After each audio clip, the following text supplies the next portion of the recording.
Buenos días, hermanas. Vamos a continuar con nuestra serie de la primera carta de Juan. Ya vamos con el tema número 42 y hoy se llama La práctica hace al maestro.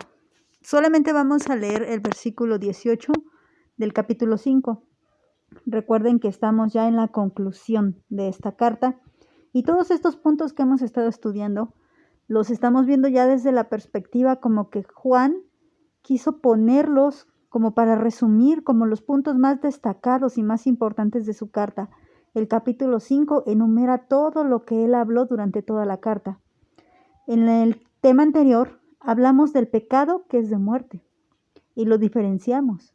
Y vimos cómo la palabra de Dios se interpreta a sí misma, se explica a sí misma y vimos que ese pecado de muerte se refiere al mismo al que nuestro Señor Jesucristo se refirió ahí en el Evangelio de Mateo, mismo del cual el autor de Hebreos también hizo referencia, mismo que también Judas habló y ahora Juan nos está hablando. Lo que nosotros vamos a leer después es lo que sigue. Recuerden que él dijo, hay pecado que no es de muerte, pero hay pecado de muerte por el cual ya digo, ya no pidan. Entonces, cuando hablamos de ese pecado de muerte, en el versículo 17 nos dijo que toda injusticia es pecado. Esto es, ¿por qué? Porque podíamos estar dando manga ancha, como lo dijimos también anteriormente, a que el Evangelio Light dice que no importa qué pecado estés cometiendo, tú eres salvo para siempre. Y esto es una media verdad. Es verdad que los hijos de Dios son salvos para siempre, eso es muy cierto. Pero también hay otra verdad muy importante y el apóstol Juan no quiso pasarla por alto. Y esta es el versículo 18. Dice así, sabemos que todo aquel que ha nacido de Dios no practica el pecado, pues aquel que fue engendrado por Dios le guarda y el maligno no le toca. Entonces, ¿qué nos está diciendo? Nos dice el versículo 16, que hay pecado que no es de muerte y que ores por tu hermano para que vuelva al camino. Y también dice, hay pecado que es de muerte por el cual te digo que ya no ores. Y luego después nos dice, el 17, todo pecado es una injusticia, todo está mal delante de los ojos de Dios. Pero es cierto que el Hijo de Dios, el verdadero Hijo de Dios, tiene su salvación segura en Dios. Esta es una verdad. Y hay muchísimos versículos que lo afirman. Pero también no nos podemos brincar los versículos que afirman que existe la apostasía, que existen los traidores, los que no pueden ser llamados hijos, pero tampoco pueden ser llamados inconversos, porque no lo son, no son inconversos, más bien son traidores, apóstatas de la fe. Y a ellos son a los que Juan dedica esa carta, bueno, no la dedica, sino a los que se refiere, porque la carta va dedicada a los hijos, para que los hijos siguieran guardando la esperanza y entendieran la gran diferencia que es ser hijo de Dios. Entender la misericordia de Dios para cuando hemos pecado y qué abogado tenemos para con Cristo, y entre no menospreciar el sacrificio de Cristo. Hay una gran diferencia. Hay una gran diferencia entre pecar, como lo leímos también en el libro de Números, inadvertidamente, a pecar voluntariamente, al propósito, con soberbia, con jactancia, menospreciando la palabra de Dios, menospreciando sus mandamientos, menospreciando todo lo que Él nos ha enseñado y toda la salvación tan buena que Él nos ha dado. Ahora bien, el versículo 18 dice que nosotros debemos de conocer, o sea, esto no debe de ser extraño para nosotros. Dice, sabemos que, es decir, estamos conscientes. Tenemos un conocimiento previo de que todo el que ha nacido de Dios no practica el pecado. Les decía, la práctica hace al maestro. Y cuando nosotros vamos digamos, voy a la práctica de ballet, como si lo hiciera, no lo hago, pero digamos, voy a la práctica de ballet, ¿qué es lo que quiero? Aprender a bailar ballet. Y si voy a la práctica de inglés, por ejemplo, o a las prácticas profesionales, cuando los estudiantes terminaron o están durante su carrera y van a sus prácticas para aprender más acerca del oficio o la carrera que están aprendiendo, eso es practicar.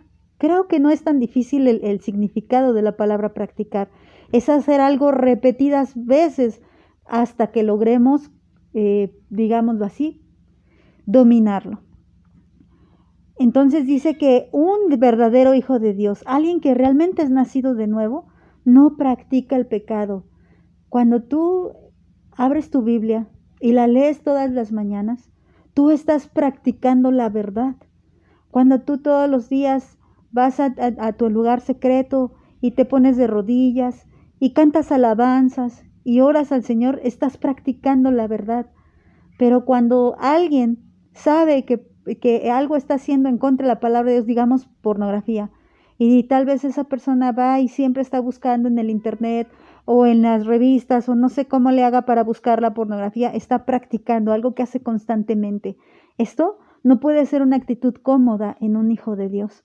Un hijo de Dios puede caer, sí, porque imposible es que no haya caídas, porque somos carne y nuestra carne es débil y pecaminosa.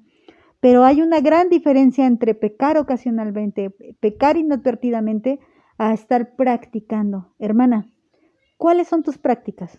La práctica hacia el maestro. ¿Cuál es tu práctica? ¿Qué es lo que estás practicando hoy? ¿La verdad? ¿La misericordia? ¿El amor? ¿Qué estás practicando? ¿La santidad?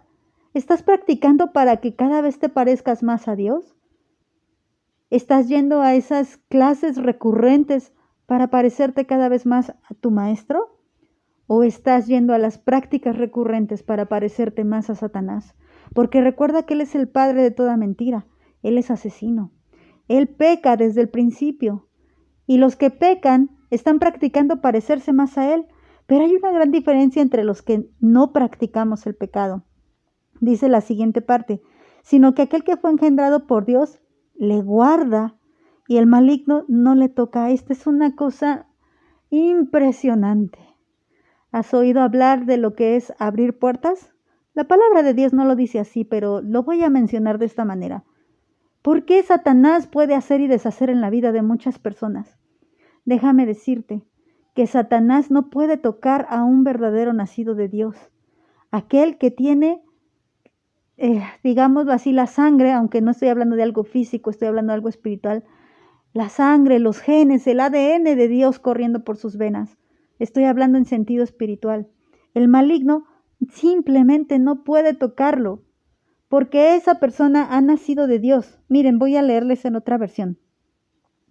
En la traducción, la palabra de Dios para todos dice así: sabemos que el que ha llegado a ser hijo de Dios, no sigue pecando, porque el Hijo de Dios lo mantiene seguro y el maligno no le puede hacer daño. Entonces nos dice aquí, no sigue pecando, es decir, antes pecábamos y lo que practicábamos era el pecado y re bien que nos salía. Sabíamos mentir cada vez mejor, sabíamos robar cada vez mejor, sabíamos hacer muchas cosas que dice la palabra que ni es bueno que las estemos nombrando. Lo hacíamos y lo hacíamos muy bien, porque la práctica hace al maestro. Pero ahora que somos hijos de Dios, hemos nacido para una nueva naturaleza. Ya no seguimos pecando. Ya no estamos en esa vida, sino que ahora es el mismísimo Señor Jesucristo el que nos mantiene a salvo del pecado, el que nos mantiene a salvo de este mundo y de esta carne. Y aunque caigamos ocasionalmente, abogado tenemos para con Cristo. Así que es el mismo Señor Jesucristo el que nos protege. Y por lo tanto Satanás no puede ni acusarnos, ni provocarnos a seguir pecando. Sí, te pondrá muchas tentaciones, pero de las cuales, como ya lo hemos leído, tú eres más que vencedora. En la Nueva Traducción Viviente, este versículo dice así: sabemos que los hijos de Dios no se caracterizan por practicar el pecado. Fíjate, no se caracterizan por practicar el pecado. Una característica de un hijo del diablo es que siempre está pecando, siempre. Esa es su característica principal. Pero la característica principal de un verdadero hijo de Dios es que practica la verdad. Y cierto, a veces no le sale, pero siempre está practicando la verdad y cada vez le sale mejor. Porque el Hijo de Dios los mantiene protegidos, dice la Nueva Traducción Viviente, y el maligno no puede tocarlos. Está la nueva versión Vida, la nueva Biblia Vida, que dice así: nadie que forme parte de la familia de Dios peca de manera habitual, porque Cristo, el Hijo de Dios, lo tiene bien agarrado y el diablo no puede echarle mano. Vean qué significados tan preciosos. Cristo te tiene bien bien tomada de su mano. Ciertamente, si tú eres hija, si realmente eres hija, estás en las preciosas manos de Dios. Pero pregúntate, hermana, ¿qué estás practicando? ¿Qué es lo que te sale mejor? ¿La santidad? ¿Cada vez te sale mejor? ¿Orar? ¿Cada vez te sale mejor? ¿Leer la palabra, estudiar? ¿Cada vez la entiendes más? ¿O qué es lo que te sale mejor? ¿El chisme? ¿La murmuración? ¿La depresión? ¿La mentira? ¿Qué es lo que estás practicando? Pregúntate, ¿quién es el que te tiene bien agarrado? ¿Acaso es Cristo el que te tiene bien agarrado? ¿O no será el diablo? Esto hay que meditarlo mucho. Y si acaso has descubierto, hermana, que es Satanás el que te tiene bien agarrada, bueno, abogado tenemos para con Cristo. Y si no has nacido de nuevo, hermana, aún estás a tiempo.